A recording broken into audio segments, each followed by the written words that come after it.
इंदौर के कलेक्टर कार्यालय में हर मंगलवार को जन सुनवाई होती है और इस बार भी ये जन सुनवाई हुई। अपर कलेक्टर गौरव बैनल समेत अन्य प्रशासनिक अधिकारियों ने जन सुनवाई में बैठकर पीड़ितों की समस्याएं सुनी और उनका निराकरण किया। आज जन सुनवाई में इंदौर के केशरबाग रोड स्थित शराब दुकान को हटाने की मांग को लेकर क्षेत्रीय रहवासियों ने ज्ञापन सौंपा। रहवासियों का कहना है कि वे पिछले 2 सालों से जिला प्रशासन से शराब दुकान को हटाने की गुहार लगा रहे हैं।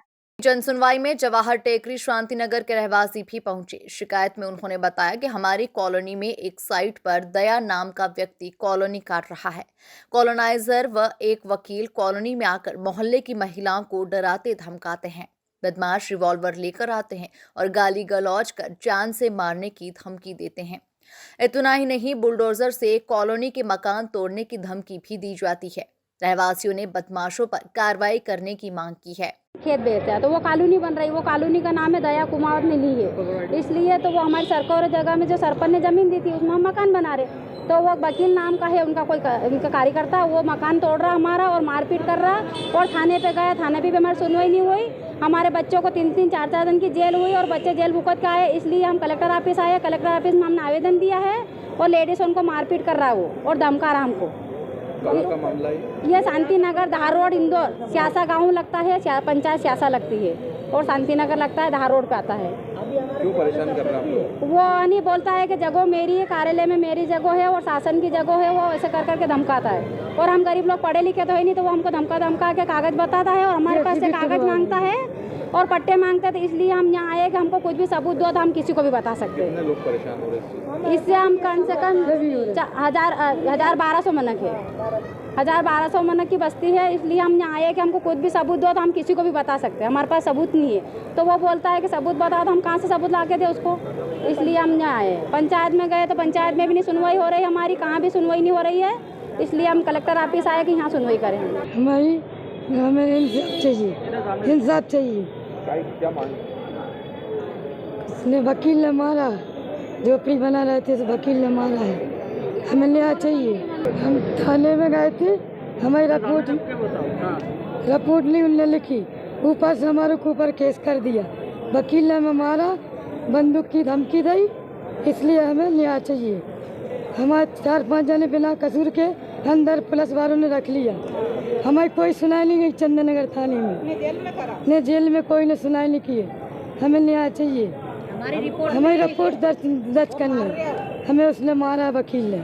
कौन मार रहा है? वकील ने, हम दया कुमार। थाने पे भी सुनवाई नहीं हो रही। वो हम थोड़ी झोपड़ी बना रहे थे तो हम काम कर रहे थे, फिर वकील आया, 3-4 दिन से परेशान कर रहा, 3-4 दिन से परेशान करते करते फिर वो आ गया, फिर उसने मेरे को मारा। कहाँ पर है आपकी जो धार रोड से स्यासा। कितने लोग आप आज आप कलेक्टर कार्यालय आए हो? बहुत लोग हैं, 200-300 लोग हैं। मंगलवार को हुई जन सुनवाई में शराब की दुकान को हटाने की मांग को लेकर वे कलेक्टर कार्यालय पहुंचे थे। रहवासियों का कहना है कि क्षेत्र में शराब दुकान होने से रहवासियों को परेशानी हो रही है। नशाखोरी बढ़ने से अपराध बढ़ रहे हैं और पिछले 2 वर्षों में ही करीब 300 से अधिक वारदातें हुई है, जिनमें 2 हत्याएं भी शामिल हैं। ऐसे में नाराज रहवासी मंगलवार को एक बार फिर जन सुनवाई में अपनी गुहार लेकर पहुंचे। रहवासियों का कहना है कि शराब दुकान से कुछ दूरी पर ही धार्मिक स्थल, स्कूल और रहवासी क्षेत्र होने के चलते आए दिन यहां पर विवाद की स्थिति बन जाती है। इसे लेकर रहवासी इस शराब दुकान को अन्य जगह स्थानांतरित करने की मांग को लेकर कलेक्टर कार्यालय ज्ञापन सौंपने पहुंचे। केशरबाग रोड की शराब दुकान के विषय में आज हमने कलेक्टर साहब को आवेदन दिया है। पिछले करीब 2 साल से हम आवेदन दिए, पर आज तक न कुछ जनसुनवाई हुई, न कुछ कार्रवाई हुई है। पिछले 2 साल के अंदर कम से कम 300 वारदातें हो चुकी। राजेंद्र थाने में 2 हत्याएं हो चुकी और आसपास में करीब 8 स्कूल है जिसमें 8000 बच्चे पढ़ते हैं और कम से कम 5 धार्मिक स्थल है और दिन भर लेडीज़ों को छेड़ना, आसपास रहना मुश्किल कर दिया। इस टाइम ये शराब दुकान को विधिवत रूप से हटाया जाए। कब से लग रही है? करीब 2 साल से। इससे पहले मांग की थी आपके द्वारा? उससे 2 साल से हम मान रही है। जिला प्रशासन से हमारी 2 साल से माने पर आज तक कुछ कार्रवाई नहीं है। अभी एक ज्ञापन की कॉपी मुझे कुछ लोग दे के गए हैं जो जन सुनवाई में आए थे। तो अब उसकी जांच कराएंगे, फिर उसके बाद ही बता सकते। पिछली बार भी उसका विरोध हुआ था सर, नहीं तो पिछली बार स्कूल और नहीं, जो भी नियम, हमारी सारी दुकानें नियमानुसार लगी हैं। इंदौर जिले में जो भी नियम मंदिर के, मस्जिद के, शैक्षणिक संस्था के जो नियम हैं उनका पालन कराकर ही इंदौर जिले में सारी दुकानें लगी हैं। और अगर मंदिर है या वो नियम के अंतर्गत आती है तो हम उसकी जांच कराएंगे, उसके बाद ही कोई कमेंट करेंगे। वहीं पिपलियाराव के खसरा नंबर 208 का एक पीड़ित भी अपनी शिकायत लेकर जन सुनवाई में पहुंचा। पीड़ित ने बताया कि जमीन मथुरालाल हार्डिया के नाम से थी और जमीन की ज्वाइंट रजिस्ट्री थी। इसमें रामाश्रय और किशनलाल नाम की भी पार्टी थी। किशनलाल ने अपनी जमीन बेच दी थी और अब रजिस्ट्री 1/3 की है। पीड़ित ने तहसीलदार और पटवारी पर भी पैसे देकर कार्रवाई करवाने के गंभीर आरोप लगाए। सर, हमारे साथ गलत हुआ है। राज बहादुर रघुवंशी ने और मतलब तहसीलदार और पटवारी ने मिलकर हमारे मतलब खसरे पे 12 नंबर के कॉलम पर मतलब अवैध तरीके से लेन देन करके भारी मोटी रकम देकर उसका भूमाफिया राज बहादुर रघुवंशी का नाम चढ़ा दिया है और वो हमारी ज़मीन पर कई वर्षों से मतलब कब्जा करने पर लगा हुआ है। इसके अनुबंध में हम आज कलेक्टर साहब से मिलने आए थे और एक आवेदन पेश किया है। हमको जानकारी दी है कि आपको मतलब आपके साथ गलत नहीं होने देंगे और जो भी रहेगा इस पर कार्रवाई की जाएगी। जमीन कहाँ पे आपकी? ज़मीन मेरी पिपलियाराव में है, खसरा नंबर 208 है। और किसके नाम की जमीन थी? कितना पुराना जो है? हाँ, जो हमारी ज़मीन थी वो मथुरालाल जी हाइडिया के नाम से थी। ये मतलब जॉइंट रजिस्ट्री थी। इसमें दो पार्टी और थी, रामाश्रय और किशनलाल। ये मतलब जॉइंट रजिस्ट्री थी। तो उसमें एक व्यक्ति ने, किशनलाल जी के परिवार ने, उसने पूरी ज़मीन बेच चुका है वो उसकी। और उसकी ज़मीन बेचने के बाद में जो रजिस्ट्री हमारे पास 1/3 की है। पर ये क्या राज बहादुर और किशनलाल का परिवार ये कर रहा है कि मतलब जो रजिस्ट्री है हमारी उसको मतलब 1/2 में साबित करने पे लगा हुआ है, जबकि वो रजिस्ट्री 1/3 की है। तीनों खातेदार ने मिलकर उसको खरीदी थी। इन्होंने मतलब ये इस कारण से कर रहे हैं कि इन्होंने इनकी ज़मीन पूरी बेच चुके हैं। ये इनके पास ज़मीन निकल नहीं रही है। जब भी मतलब 1/3 में हिस्से बंटवारे होते हैं तो इनको घर तक बेचकर जाना पड़ जाएगा छोड़कर। तो ये इस कारण से मतलब तहसीलदार और पटवारी जी उन्हों को मतलब पैसे देकर और सब अपने विरुद्ध कार्रवाई अपने पक्ष में करवा जा रही है इनको। अभी आप यहाँ पर मिले अधिकारियों से क्या? अधिकारी जी ने मुझे कहा है कि बोले आपकी मतलब शिकायत दर्ज कर ली है, एसडीएम के पास जाइए आप, और बाकी हम आपके साथ में रहेंगे, जो आपके साथ में गलत नहीं होने देंगे।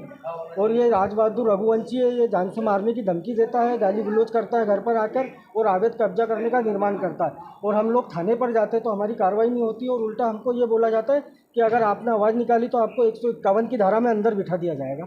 बहरहाल जन सुनवाई में आए और भी कई मामलों की सुनवाई कर उन्हें निपटाया गया। देखिए, वो भी एक केस था जिसमें एसडीएम को हमने भेजा है। तो एसडीएम दोनों पक्षों को बुला करके सुनवाई करके, और क्योंकि ऐसे मैटर जो हैं कई बार अगर आपने एग्रीमेंट किया है वो ब्रीच ऑफ एग्रीमेंट है तो वो सिविल नेचर के भी होते हैं, बट क्योंकि छोटे मोटे मामले हैं तो एसडीएम कई बार ऐसे केसेस में दोनों लोगों को बुला करके और कोशिश करता है कि इनका कोई समाधान निकल पाए। तो वो भेजा है एसडीएम के पास।